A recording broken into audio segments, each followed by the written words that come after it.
खून ही नहीं निकल रहा भाई, खून की कमी हो गई है मेरे में। कितना लीटर खून निकाल दिया आपने मेरा।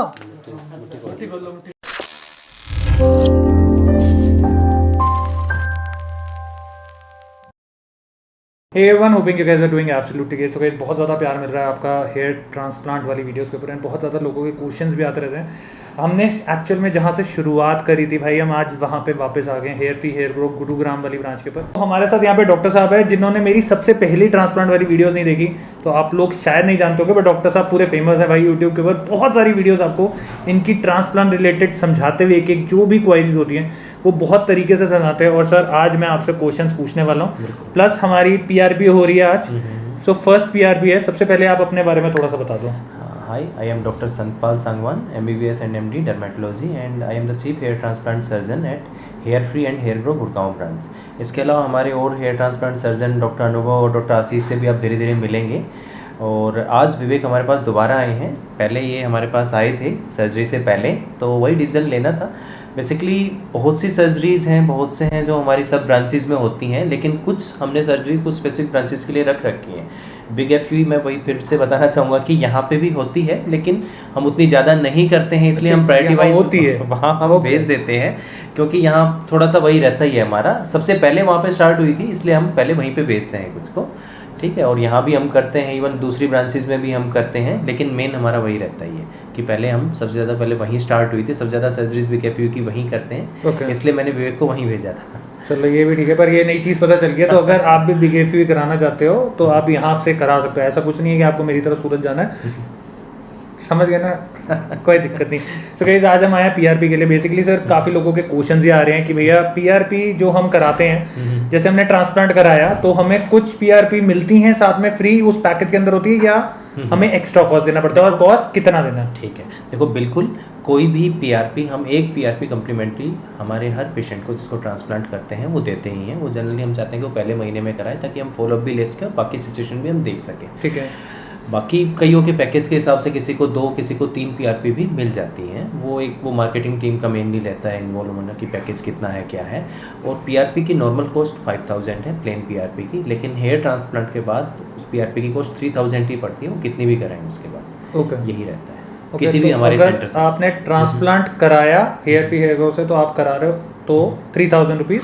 एंड अगर आपकी शेडिंग फेस चालू हो गए या बाल थोड़े पतले हो रहे हैं और आप चाहते हो कि बाल थोड़े हेल्दी हो जाएं या कुछ हो जाए, तो नॉर्मल अगर आप पीआरपी करा रहे हो देन आपको कॉस्ट करेगा 5000 रुपीज़। तो सर हमारी पीआरपी में भी अलग अलग टेक्निक्स होती हैं कुछ? बिल्कुल, जैसे हेयर ट्रांसप्लांट में भी आपको बताया होगा इन्होंने कि कुछ टेक्निक्स हैं, ऐसे पीआरपी में भी कुछ टेक्निक्स हैं। बेसिकली एक प्लेन पीआरपी जो हम नॉर्मल पीआरपी करते हैं, इसके अलावा एक बायोटिन पीआरपी होती है, थोड़ा सा और कॉस्टली है।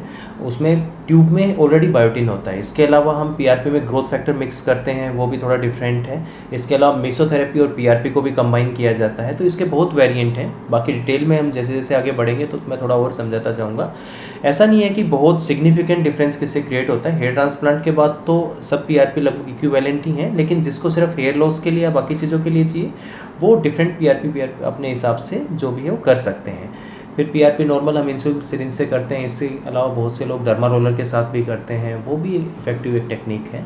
तो पीआरपी डर्मा रोलर से कैसे हो सकती है? देखो बेसिकली डर्मा रोलर का पीआरपी में रोल नहीं है, लेकिन हम ऑलरेडी डर्मा रोलर से माइक्रो इंजरीज जो कोज कर देते हैं, फिर ऊपर से पीआरपी स्प्रे कर सकते हैं और थोड़ा इंजेक्ट कर देते हैं, तो इसको पीआरपी भी डर्मा रोलर। तो जैसे समझ लो किसी आदमी को इंजेक्शन से डर लगता है तो वो इस तरीके से अपना जो है वो करा सकता है। मैं यही कहना चाहूँगा कि डर्मा रोलर भी ऐसा नहीं है कि पेनलेस है, तो वो भी चीज़ एक बार थोड़ा नोटिस करना, बल्कि उसमें तो बहुत सारी नीडल्स होती है।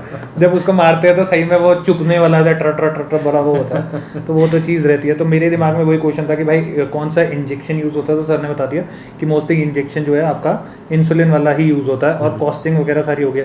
तो सर हमें ट्रांसप्लांट के बाद कितनी पीआरपीज एक्चुअल में लेनी है, और फिर अगर हो गया जैसे ट्रांसप्लांट रिकवर हो गया तो उसके बाद क्या हमें और लेनी चाहिए या नहीं लेनी चाहिए? देखो पीआरपी का मेन हम यही चाहते हैं कि आप एटलीस्ट 6 मंथ में 3 पीआरपी आपकी होनी चाहिए। उसके बाद आपका रिजल्ट कैसा है, स्लो है, नॉर्मल है, तो उसके बेसिस पे उसको मेंटेनेंस बोलते हैं। जो मेंटेनेंस पीआरपी होती है वो 3 मंथली, 6 मंथली या ईयरली, कि आपकी सिचुएशन कैसी, हेयर लॉस ज़्यादा हो रहा है तो हम 3 मंथली कर देते हैं, हेयर लॉस इतना नहीं है तो 6 मंथली या 1 ईयरली भी काफ़ी है, ताकि उससे मेंटेन रहे। ज़रूरी नहीं यही बाल जो हम ट्रांसप्लांट करते हैं, आपके नेचुरल बाल वो भी ग्रो होकर थोड़ा मेंटेन रहे, वो ज़रूरी है अच्छे रिजल्ट को मेंटेन रहने के लिए। ठीक बात है, तो उनका इफेक्ट होता है इस चीज़ पे। ओके। तो चलते हैं सर, करते हैं पीआरपी शुरू करते हैं, आपको एक एक तरीके से दिखाते हैं कि कैसे एक्चुअल में होती है, क्योंकि सर ने मुझे काफ़ी चीज़ें समझाई हैं, तो वो अगर हम वीडियो में शो करेंगे और आप लोगों को पता चलेगा तो मेरे हिसाब से वो एक नॉलेजेबल चीज़ रहेगी। और भाई आप लोगों को पता है कि मैं बिल्कुल क्लीन एंड सब कुछ ओपनली बता रहा हूँ, छुपा नहीं रहा कुछ भी।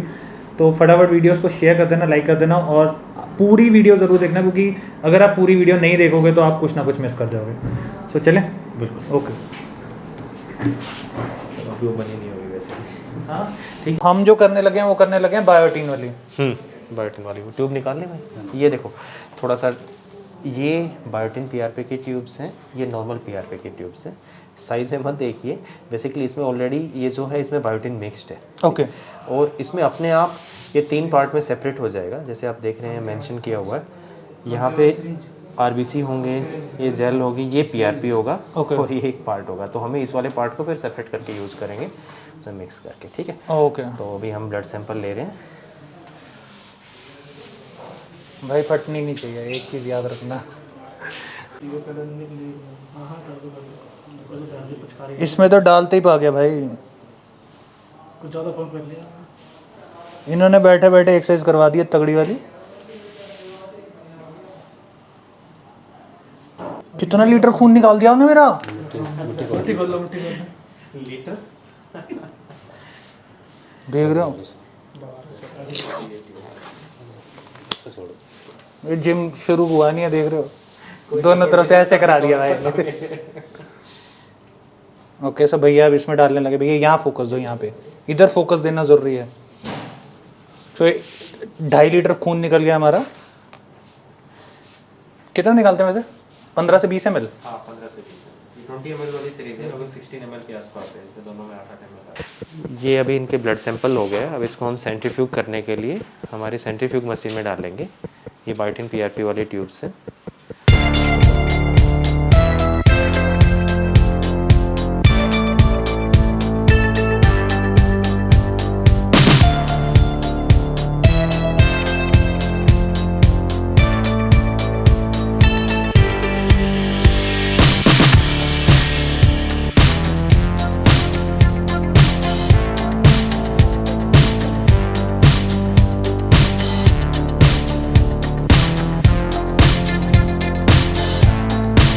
ओके सो ये मशीन में डाल दिया है एंड टाइमर लगा दिया है यहाँ पे 21 मिनट्स का, और रोटेशन स्पीड है सेंट्रीफ्यूग। ओके साइड पे जो है 2000 ये रोटेशनल स्पीड है जो बढ़ रही है भाई। तो 20 मिनट के बाद जो भी सारा अलग अलग चीज़ें होंगी वो सब उसमें अलग अलग करके दिखेंगी सर। हाँ बिल्कुल।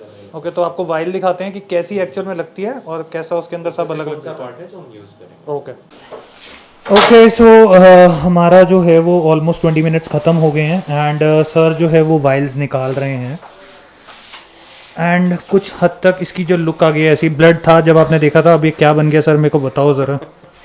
ये देखिए, अब हालांकि एग्जैक्ट वैसा नहीं है जैसा इसमें होना चाहिए था। ये नीचे वाला पार्ट आरबीसी है, आरबीसी और डब्ल्यूबीसी इसमें अलग हो गए हैं।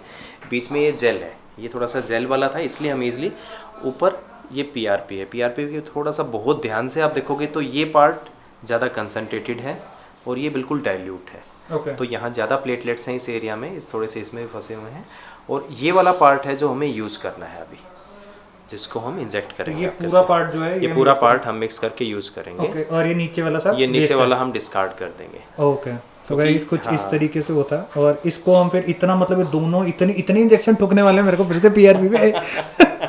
तो मोटे मोटे कितने इंजेक्शन बन जाते हैं? एटलीस्ट एक जो इंसुलिन सीरीज 1 ml की होती है तो लगभग 6 to 7 ml के आसपास ये बना है, तो उतने इंजेक्शन लगेंगे भाई। ये चीज़ ध्यान रखना कि इतने लगेंगे, पर इसके लिए सर बोल रहे हैं कि एनेस्थीसिया लगेगा। एनेस्थीसिया लगेगा और 6 to 7 ऐसा नहीं कि 1 ml हम डायरेक्ट डाल देते हैं, एक बार में हम सिर्फ 0.1 ml ही डालते हैं। ओके तो उसको 10 से मल्टीप्लाई कर दीजिए। ओके सो चलते हैं और अब एनेस्थीसिया की बारी आ गई फिर, तो एनेस्थीसिया करवाते हैं और फिर अभी इसको ये सेपरेट करने हैं। ओके सो पहले सेपरेशन होगी इसकी। हाँ, उसमें कितनी देर लगेगी? बस 5 से 10 मिनट लगेंगे। इसको ये अलग इंसुलिन सीरीज में सेपरेट कर लेंगे। Okay. उनको फिर फिल करके फिर रख देंगे, फिर वहाँ पे हम एनेस्थीसिया के बाद इंजेक्ट करते हैं बाकी चीज़। ओके, सो भाई मिलते हैं फिर से 5 से 10 मिनट के बाद। ओके, सो अपने सारे जो पीआरपी के लिए पूरे सिरेंजेस थे, तो ऑलमोस्ट कितने सिरेंजेस इकट्ठे हुए भैया? 8 बस बस सो एक में ऑलमोस्ट कितने, 4 या 5, 4 5 5 6 बार ही वो ऐसे पिंच पिंच पिंच करता है ना, जनरली पॉइंट बने वाली 10 बार लगभग। 10 बार है? 10 होता नहीं है तो मतलब ऑलमोस्ट लगा लो 80 बार ये लगना है भाई। और ये हमारा लोकल एनेस्थीसिया लग रहा है? नहीं, लोकल एनेस्थीसिया की पहली 2 सिरिंज है ना, ये सब कुछ लगे तो ओके, तो ये वाली हमारी लोकल एनेस्थीसिया की है और ये वाली हमारी हो गई। और सर हमारे को करने लगे, सर एक बार अपने बारे में बता दो। मास्क तो उतारो सर, शक्ल तो तभी दिखेगी। Hi, I am Dr. Anubhav Sangwan. I am MBBS MS from Safdarjung Hospital.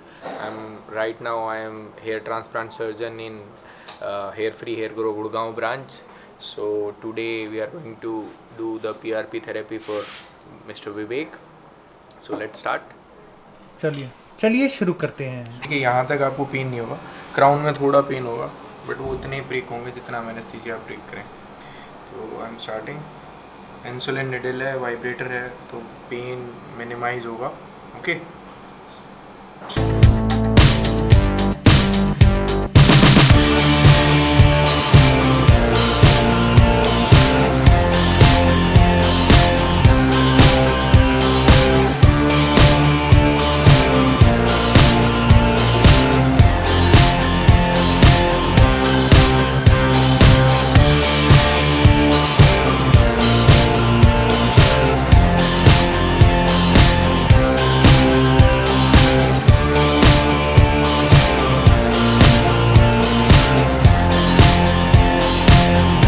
अभी पेन हो रहा है? मैं अगर आप लोगों से बात करूं तो आप लोग समझ सकते हो कि भाई मेरे को पेन ऐसा सच नहीं हो रहा।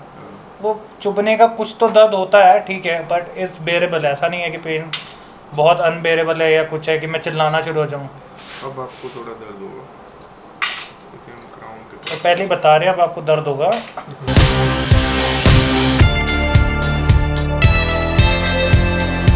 भाई देख लो, तुम्हारे सामने तुम्हारे भाई ने सारी की सारी पीआरपी करा ली, इंजेक्शंस वैसे ही लगे। ऑलमोस्ट कितनी बारी पिंच होता है? ऑलमोस्ट सर ने बोला था 80 बारी। 80 बारी वो हो गया। और ऑलमोस्ट अगर एनेस्थीसिया की बात करें तो कितनी बारी हो गया? 20 एनेस्थीसिया 100 टाइम्स पिंचेस आपके सामने हुए हैं भाई। और एज सच कोई इतना मेजर कुछ नहीं है, बस हाँ जहाँ सर ने बोला कि पीछे की साइड आपको थोड़ा सा पेन होगा, वहाँ पे मुझे फील हो रहा है कि हाँ भाई पेन हो रहा है। इट्स बेरेबल, ऐसा नहीं है कि यार अनबेरेबल हो रहा है और आप ये चीज़ नहीं करा सकते। Okay, so finally we are at home. और भाई बहुत ज़्यादा दूर पड़ता है मेरे को गुड़गांव भी, ऑलमोस्ट 40-50 किलोमीटर के करीब एक साइड है। एंड भाई शाम का ट्रैफिक, तौबा तौबा तौबा तौबा। सो अब बात करते हैं भाई कंडीशन की। सो मेरे यहाँ से खून निकालने की कोशिश करी, जहाँ से निकला नहीं, उसके बाद फिर यहाँ से खून निकाला एंड आपने देखा कितना खून निकला। ऑलमोस्ट 25 ml के आसपास जो है हमारा खून निकाला गया। एंड उसके बाद अगर मैं बोलूँ तो भाई सारा प्रोसेस हुआ, प्रोसीजर हुआ, वो सब आपने देखा। ऑलमोस्ट 100 बारी जो नीडल्स हैं वो फिर से मुझे लगी। तो पहले जब हमने ट्रांसप्लांट कराया था तो 800 नीडल्स लगी थी एंड इस बारी सिर्फ पीआरपी के अंदर 100 नीडल्स लगाई गई हैं, which is a huge number. ये तो मैं उतार सकता हूँ आई सपोज, क्योंकि अब मैं घर पे आ गया हूँ तो इसको पहनने की ज़रूरत नहीं है। सो मेरे को ये बोला गया है कि आज आपने मिनॉक्सिडिल नहीं लगाना, कल सुबह आपने मिनॉक्सिडिल नहीं लगाना, और आप हेड वॉश जो करोगे वो भी ऑलमोस्ट 3-4 बजे के आसपास करोगे, मतलब 3-4 बजे नहाएंगे। और फिर आप रात को एक्चुअल में जो अपना मिनॉक्सिडिल है वो आप नॉर्मल जैसे लगाते हो कल, वो आप लगा सकते हो। पेन की अगर मैं बात करूँ तो एक सिवियर हेडेक होता है ना, जैसे सिवियर हेडेक मतलब बहुत गंदा एक पेन होना, उस तरीके से मुझे एक हेडेक की तरह पेन हो रहा है। दर्द नहीं है उस तरीके की, बट हेडेक जैसा होता है ना, मतलब अंदर ही अंदर कुछ घूम रहा होता है, हिल रहा होता है और आपको अजीब सा कुछ पेन सा हो रहा होता है, तो वैसा सा पेन है। पीआरपी आपको पता चल कि कैसे होती है, क्या होता है, कॉस्टिंग आपको पता चल गया। आई होप आपके जितने भी डाउट्स होंगे वो क्लियर हो गए होंगे। सो मिलते हैं एक नई वीडियो के साथ। Till then take care, god bless, bye bye.